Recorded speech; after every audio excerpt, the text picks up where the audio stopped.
envisioning a new world where I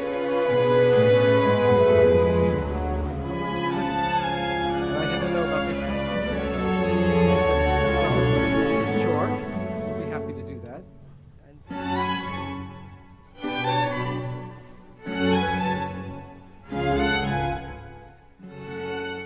My name is Bud Friend Jones.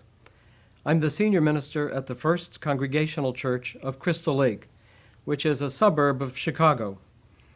I've been there since 2006, and I've been an ordained minister in the United Church of Christ for 43 years. One would have to say,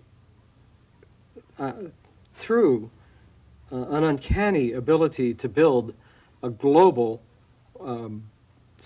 network of spiritually motivated people, to bring people of different traditions into dialogue with each other, into conversation with each other about things that really matter, not about necessarily a practical decision of where to put this or that, or how to pay for this or that, but what does life mean, and how can we work together to make a better life for more people? That seems to me to be at the heart of it. The quality of the people that I see, men and women, who've been touched by the Gulen movement, is just a testimony to the goodness of humankind. And we see so much that would cause us to despair today. We see so much hatred and partisanship and politics and violence. It's good to hear people who resist that and oppose that. Just the emphasis on, I guess, building community. Martin Luther King Jr. Left a manuscript of a novel that he had hoped to write. It was called The World House. And in that, the story was to be that all the peoples of the world had inherited one house, and they all had to go and live in it together. And they had been separated for generations, and they didn't know each other, but now they had to come together. And so his story was going to be how that was going to be. In a way, I think that's the gift of Fethullah Gulen, is that we are now living in a world house.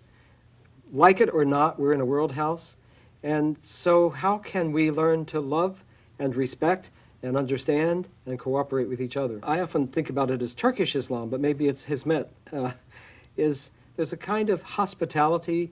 There's a great, maybe growing out of the Abrahamic traditions of that tent, Abraham's tent that's open on all the sides to all the peoples of the world. It seems to me the Gulen movement practices that. I mean, they practice that in Japan with Shinto and Buddhists. They practice that in Chicago with Orthodox and Jews. They practice that in Salt Lake City with Mormons. So that sense of hospitality, that God's welcome is so big and so gracious and so loving that there's a place for all of us at the table. That they mean that, and they really work to help us realize that. I've wondered about my own involvement in interfaith dialogue, and particularly now with Muslims, not just with Muslims, but with all people of many faith traditions. And I realized that I, like many, many people all over the world, grew up in a very narrow world where I only basically knew my own kind. I went to church, and I played with kids who went to church, and I went to school with kids who went to church, and we didn't get to know each other very well. And outside of that was this incredibly wonderful, diverse world that I didn't know about. What about people of other faith traditions? We were also taught that people of other faiths, were lost and going to go to hell. I mean, if you didn't accept Jesus, that's too bad for you. So my job was to try to convert you to my faith so you wouldn't go to hell. If I loved you, I would try to save you. That's not very respectful of the traditions you come from, of your background, of what you've learned. And so I've learned over time the wonders of dialogue. I mean, essentially to see that God's world is so much bigger than my world, and God lives through and expresses God's self through so many different means of expression. Now, in Islam, there are Muslims who are very suspect of Islam, of dialogue, of interfaith dialogue. Even today, I think, though I've heard many Muslims say we are moving toward a post-conversion universe, that's not true for everybody. And there are many who would say, if you get involved in interfaith dialogue, you're really risking your soul and you're really betraying the faith. Well, I just want to tell you, it's not just happening in Islam, it happens in Christianity. The same thing is happening. The more we get involved in interfaith dialogue, the more some Christians say, be careful, be wrong. You know, that those people are not, you know, not right.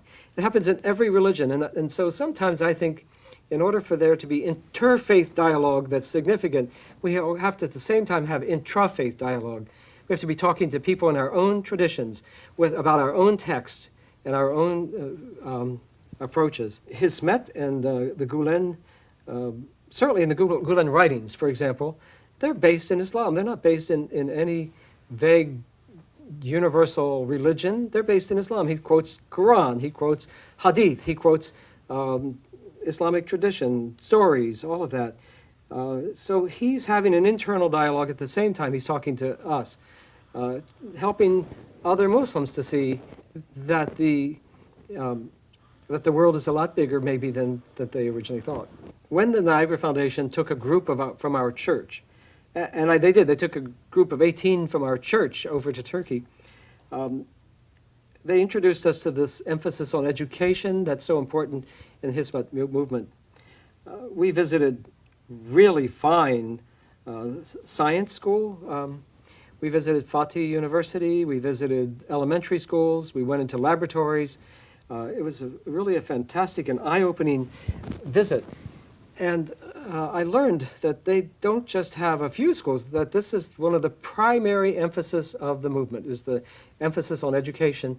And as I said earlier, the emphasis on education of the very best minds. I mean, they do. There's clearly an emphasis on trying to get the very best minds into the schools, and an emphasis on science and math and so modern education. An emphasis on the education of girls as well as boys, so that women will have the same preparation as men do for the careers that lay ahead of them.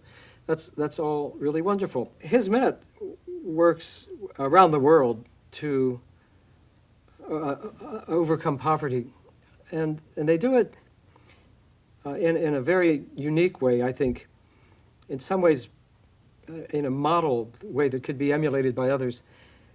By that I mean, they not only marshal resources. The Gulen movement certainly has access to money and influence, no question about that. They are able to bring the money and the influence and the resources to bear on problems that are big and overwhelming.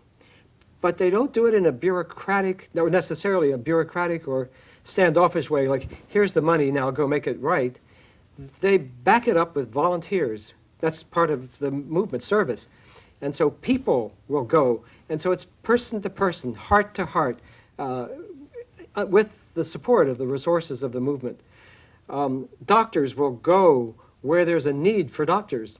I believe it's true that there's been family-to-family kinds of support given in Kurdish regions of Turkey, for example, and in other areas. Families that need, now Mennonites sometimes do that. They'll in this country, they'll do, a family will adopt a family.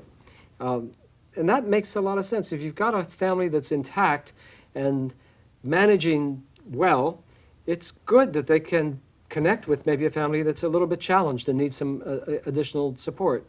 They can work together. Hizmet does that. So I guess it's a social movement worldwide with resources that has a heart. And it's the heart. And that's Turkish, isn't it? I mean, that's so Turkish. It's always from the heart. It's always from the heart. So I know there's a lot of suspicion. There's suspicion in Turkey now because of all the conflict that's going on over there. But I say, you know, by their fruits, they are known. I mean, Jesus said, you know them by their fruits. And so what I see in Chicago is a deep, deep commitment to interfaith dialogue, always bringing together people of different faiths. This worldwide movement to help people who are in desperate trouble. I see a commitment to excellence in education. What's wrong with that? I don't see anything wrong with that at all. I think this is worth supporting with all of our energy. It's by their fruits you will know them. Or I think there's a Russian proverb, trust but verify. I trust, and I think I encourage other people to trust. And if things take a different turn, then we take a different turn. You know, we understand that. But we're living in the present, and the present, seems to me, this is a very spiritually awakened, socially responsible worldwide movement. As someone who respects Turkey and loves Turkey and has many friends in Turkey, and I care so much, it hurts to see what's happening right now in your country. The kind of harsh division and separation and the machinations and politics that are going on are harmful.